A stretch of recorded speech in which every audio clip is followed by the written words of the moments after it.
Hola, bienvenidos a Iztapalapa. Nous sommes en plein cœur de la cité de Mexico, dans l'un des 16 quartiers de la capitale mexicaine, l'un des plus densément peuplés et aussi l'un des plus pauvres. Ici, comme dans le reste du pays, la base de l'alimentation est la même depuis les Aztèques et la chute de Teotihuacan. Aussi doré que l'or des conquistadors, c'est le maïs, l'ingrédient principal de la célèbre tortilla mexicana. Et plus on est pauvre, et plus on en consomme. De 60 à 180 kilos par personne et par an, selon le niveau de vie. En 1994, un kilo de masa, la pâte de maïs qui sert à façonner les galettes, coûtait 80 centimes de peso. 100 pesos valant alors une petite dizaine de dollars et le salaire minimum permettait de s'offrir environ 28 kilos de masa. Mais entre 2005 et 2008, les prix du maïs ont flambé. La crise alimentaire mondiale est passée par là. En décembre 2007, ce même kilo de masa coûte alors 5 fois plus cher et un ouvrier ne peut plus se payer que 10 kilos avec un salaire qui n'a pas augmenté aussi vite. Et en janvier 2008, le prix du maïs, déjà très élevé, double brusquement et provoque une catastrophe sociale majeure dans tout le pays qui abrite près de 20 millions de personnes vivant avec moins de 2 dollars par jour. Plusieurs causes sont évoquées, mais derrière ce drame se cache surtout un monopole et un nom, Cargill, une société américaine, devenue en quelques années seulement le principal cultivateur de maïs au Mexique et l'un des plus gros négociants de céréales du monde. Cargill est un nom moins parlant chez nous que Nestlé, Pepsi, Danone ou Kraft Heinz, mais dans le milieu, elle est connue sous le nom de pire société du monde. C'est aujourd'hui l'un des leaders de l'industrie agroalimentaire américaine, présent dans 70 pays et qui opère tout au long de la chaîne agricole, depuis la production, en passant par le négoce et la transformation, et qui distribue même ses propres services financiers. Cargill n'est pas le seul à se disputer le plus gros marché du monde, celui de notre alimentation, mais il se distingue parmi ses concurrents. C'est la plus grosse société non cotée en activité sur la planète. Et elle est entre les mains de la même famille depuis 158 ans. Un clan uni autour d'un héritage exceptionnel qui lui a permis de hisser son nom dans le top 10 des plus riches du monde. Mais à quel prix ? Approchez-vous et installez-vous bien. Aujourd'hui, je vais vous raconter une nouvelle saga, celle de la famille Cargill. Comment elle a germé il y a 150 ans pour participer au développement de l'Amérique. Comment elle a évité les orages et les cadres stricts de la loi pour grandir et s'épanouir. Comment elle a déployé ses racines et essaimé partout dans le monde. Et comment elle s'est emparée des pays émergents quand elle s'est emparée de leurs champs. Une belle histoire comme j'aime à les raconter et je l'espère comme vous aimez les écouter. Alors si vous avez envie de nous faire savoir que ce qu'on fait sur Money Radar vous plaît, pensez à nous laisser un j'aime et à vous abonner. Et si vous êtes en panne d'idées pour suivre l'actualité des marchés de façon complète mais synthétique, je vous propose de vous inscrire à notre newsletter. On vous la mitonne chaque semaine avec au menu le récap des marchés, des valeurs à suivre, des cryptos prometteuses et plein d'autres infos présentées simplement, parfaites à lire pendant le petit-déj, garanties sans intelligence artificielle, sans subvention et sans spam. Alors, ne vous privez pas. Merci et bienvenue à tous sur Money Radar.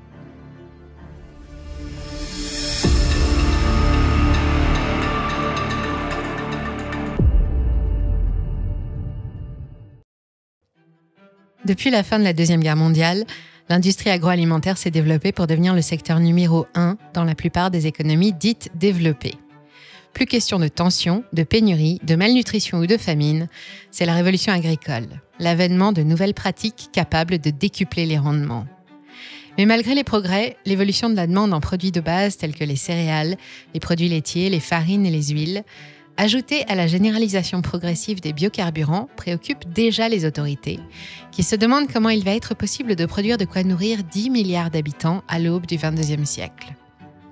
En 2021, le Consumer Market Outlook estimait le marché mondial de l'alimentation, de la production agricole à la vente au consommateur final, à près de 8 000 milliards de dollars. Un montant colossal et en hausse constante vu notre démographie galopante.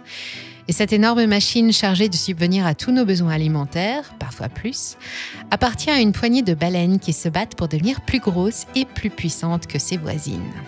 C'est aux États-Unis que la plus grosse de ces baleines a vu le jour en 1869, juste après la guerre de sécession.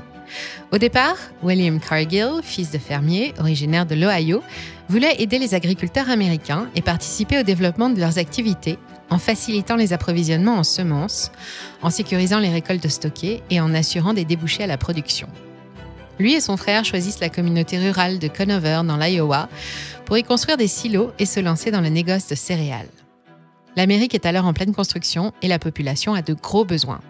William a très vite compris l'importance du commerce des céréales dans un tel contexte et il commence à diversifier ses activités.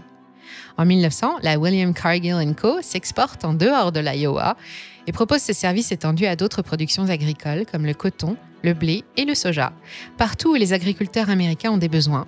Puis, elle se lance à la conquête du monde après la Deuxième Guerre mondiale.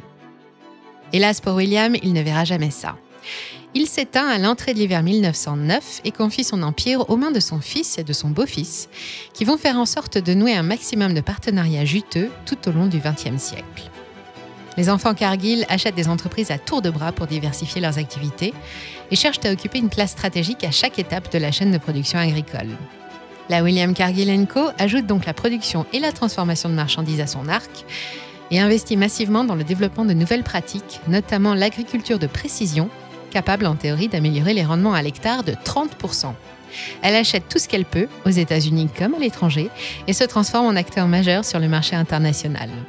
Pendant un temps, elle va quasiment endosser le rôle d'ambassadeur de l'agriculture à l'américaine auprès des autres pays et leur vendre des millions de tonnes de grains, d'ingrédients et de préparations alimentaires à l'origine de son insolente croissance.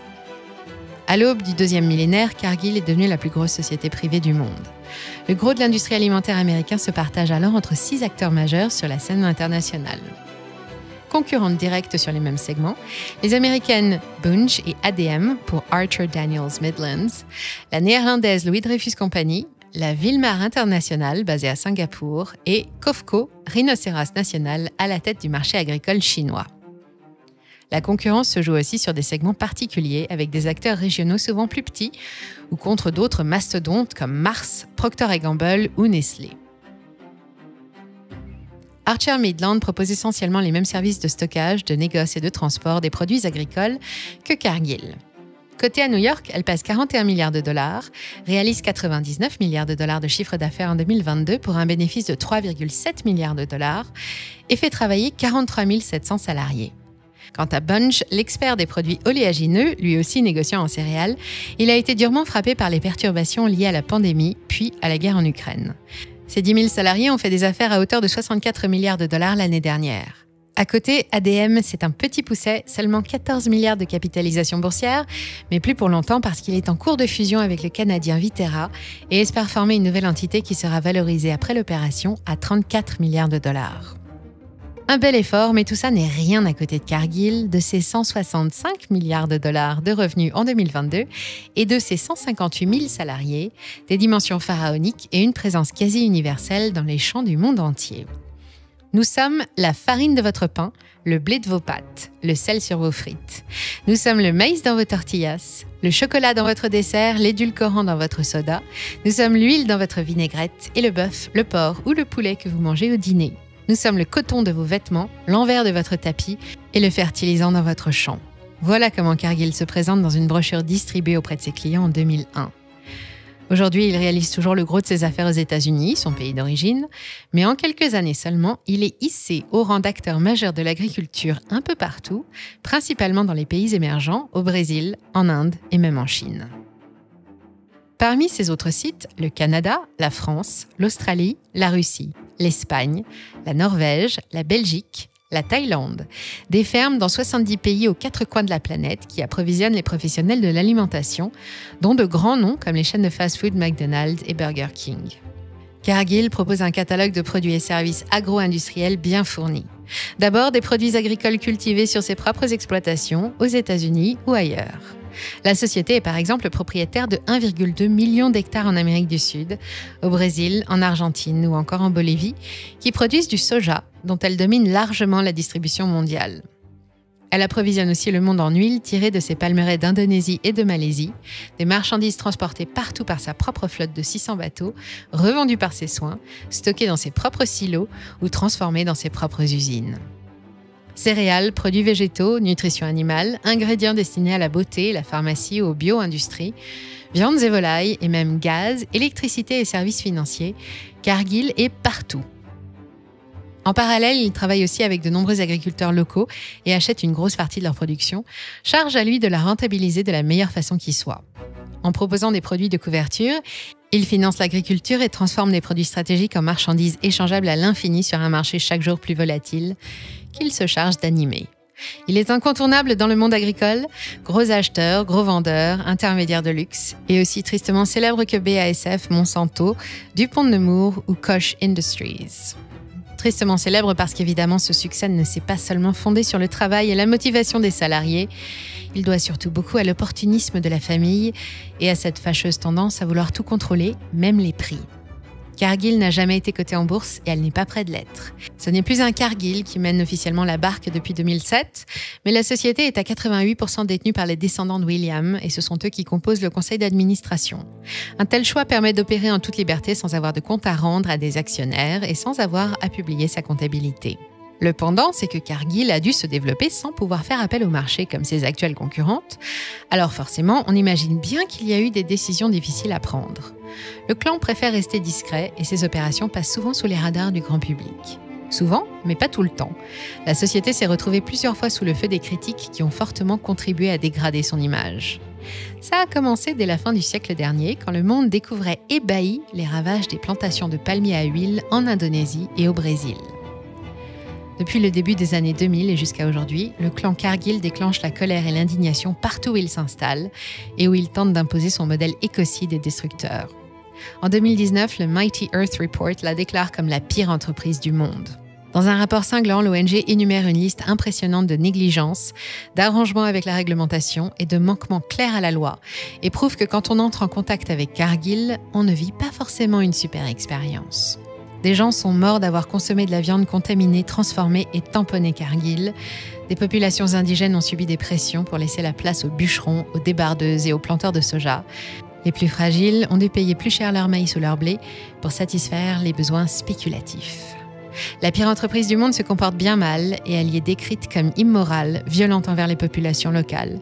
Elle a développé des schémas inquiétants qui se répètent d'année en année, usant de tromperies pour mieux pouvoir détruire. Voici un petit florilège de ce dont cette entreprise qui se dit engagée à nourrir le monde et le faire prospérer est capable. 2000, Listeria. 2002, viande contaminée à la bactérie E. coli. 254 000 livres de viande de bœuf destinés au fast-food, mais E. coli reviendra en 2007, 2009 et 2010, 2011 et 2012, puis les salmonelles en 2009, retrouvées dans 15 États, et en 2011 dans 37. 2003, embauche de salariés externes pour remplacer les grévistes dans ces mines de sel et briser les syndicats. 2004, 224 millions de litres d'eau contaminée en provenance de l'usine de fertilisants Cargill en Floride sont déversés dans la baie de Tampa. 2 ans plus tard, 825 millions de litres de produits toxiques finissent dans la baie de San Francisco, puis en 2015 dans l'Illinois. Toujours en 2004, Cargill est condamné à payer 24 millions de dollars d'amende pour mettre fin aux poursuites dans le cadre d'une affaire d'entente sur les prix du sirop de maïs. Elle va vite devenir une familière de la manipulation de cours. Elle recommencera en 2008 pendant la crise alimentaire, en 2015 pour le prix du sel et en 2017 sur plusieurs céréales. Bien des raisons ont été avancées pour expliquer la crise alimentaire qui a frappé le monde entier en 2007 et 2008 et provoqué la crise de la tortilla mexicaine. Investissement faible dans l'agriculture, baisse de la productivité liée aux conditions climatiques, explosion de la demande chinoise et la spéculation. Dans cette tragédie, Cargill a eu son rôle à jouer en contribuant à faire monter les prix de façon scandaleuse. En 2006, la déforestation pour l'implantation de soja est interdite au Brésil et Cargill est priée de ne plus acheter de soja cultivé sur des terres dépouillées de leur végétation pour l'occasion et bien sûr de ne plus en cultiver elle-même. Pas grave, les agriculteurs convertissent leurs parcelles actuelles en soja et plantent d'autres cultures sur les parcelles nouvellement rasées. En 2011, elle est accusée de pratiquer une intense discrimination raciale à l'embauche. Puis, le gouvernement de Buenos Aires porte plainte contre elle pour évasion fiscale. Les plaintes s'accumulent sur les bureaux du département de la justice et les ONG du monde entier mettent ces exploitations sous intense surveillance. En 2013, les paysans colombiens exhortent leur gouvernement à barrer la route de Cargill qui vient de s'approprier près de 50 000 hectares de terres cultivables destinées au soja, au mépris des lois colombiennes. Puis, c'est l'affaire des enfants esclaves dans les plantations africaines de cacao, comme au Mali ou en Côte d'Ivoire, qui fait suite à celle de Kuala Lumpur en 2012, quasiment la même chose, des scandales qui ont aussi touché le Suisse Nestlé, concurrent sur le segment du chocolat. Enfin, depuis 2020, elle est encore dans le collimateur, pour cette fois entente et manipulation du prix de la viande de bœuf. Le rapport est long, 56 pages, et je n'ai pas le temps de vous parler de tout, mais rien qu'avec tout ça, je pense que vous avez réussi à vous faire une idée de la mentalité qui anime le clan. Et si vous avez envie d'aller lire la suite, on vous met le lien dans le descriptif. Si Cargill avait été coté en bourse, nul doute que les investisseurs l'auraient sanctionné, mais ce n'est pas le cas. En 2014, devant les critiques émises à son encontre lors du sommet des Nations Unies pour le climat, le PDG, David McLennan, avait pris l'engagement de tout faire pour lutter contre les pratiques illégales qui pouvaient avoir cours parmi les membres de son réseau de producteurs ou sur ses propres sites. Depuis, chacun sait que McLennan est un menteur et que la famille Cargill aussi. À chaque fois qu'elle se retrouve devant des enquêteurs, elle n'arrive jamais devant le juge. Le montant des amendes, qui ne dépasse pas la centaine de millions de dollars, est dérisoire comparé à la fortune et à toutes les possessions de la société familiale. Elle dépense chaque année des millions en actions de lobbying, 400 000 € rien que pour l'Union européenne. Cargill parle bien d'agriculture régénératrice, de prospérité, de responsabilité communautaire. Elle parle de valeurs, d'abondance, de protection, de tisser des liens entre agriculteurs, de nourrir le monde de manière sûre, responsable et durable. Mais les faits, eux, nous racontent autre chose. Alors, comment arrêter un tel colosse? Est-ce même possible? La justice? Trop conciliante. Les concurrents? Pas assez puissants. La guerre commerciale entre les États-Unis et la Chine l'oblige à y limiter ses activités, là où il devient de plus en plus compliqué de travailler pour un opérateur étranger, qui plus est un Américain. La concurrence chinoise rafle tout ce qui se présente, mais ses marges sont déjà très réduites en Chine, et se séparer d'unités de production sur place ne changera pas énormément ses revenus. La météo alors ? Un enchaînement de phénomènes intenses comme les canicules, les orages de grêle, les inondations pourraient ruiner les récoltes dans de nombreuses régions du monde et donner aux Cargill de quoi passer quelques nuits blanches. Mais malheureusement, ils ne seraient pas les seuls. Autre espoir peut-être, les préférences alimentaires qui évoluent. Nous sommes de plus en plus préoccupés par notre santé, par les conditions de travail des ouvriers qui produisent ce que nous mangeons et par le bien-être animal. Or, le modèle de Cargill est aux antipodes de celui auquel nous aspirons. Avec de la chance, il pourrait ne pas avoir le temps de s'adapter, d'autant plus que malgré les discours, il montre bien qu'il n'en a pas l'intention. Enfin, d'autres scandales alimentaires pourraient bien cette fois inviter ses principaux clients à se détourner définitivement vers des produits de meilleure qualité. Ne perdons pas espoir, le géant de l'agroalimentaire américain a déjà plié sous la conjoncture. En 2012, entre les sécheresses, un choc de la demande en viande et les cours des céréales qui ont rogné les marges, ses revenus ont chuté de 82% et Cargill s'est retrouvé en danger à la tête de plus d'1 milliard de dollars de pertes.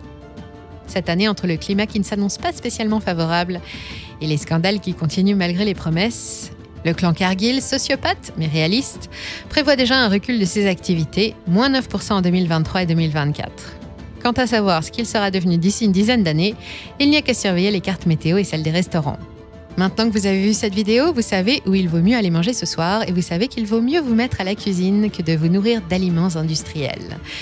Si d'ailleurs notre vidéo vous a plu, pensez à cliquer sur le pouce pour nous le faire savoir et si au contraire tout ça vous a coupé l'appétit, dites-le moi aussi dans les commentaires. Et quant à moi, il me reste à vous remercier encore pour tous vos messages et pour être chaque jour toujours plus nombreux à nous rejoindre. Prenez bien soin de vous et à très vite sur Money Radar.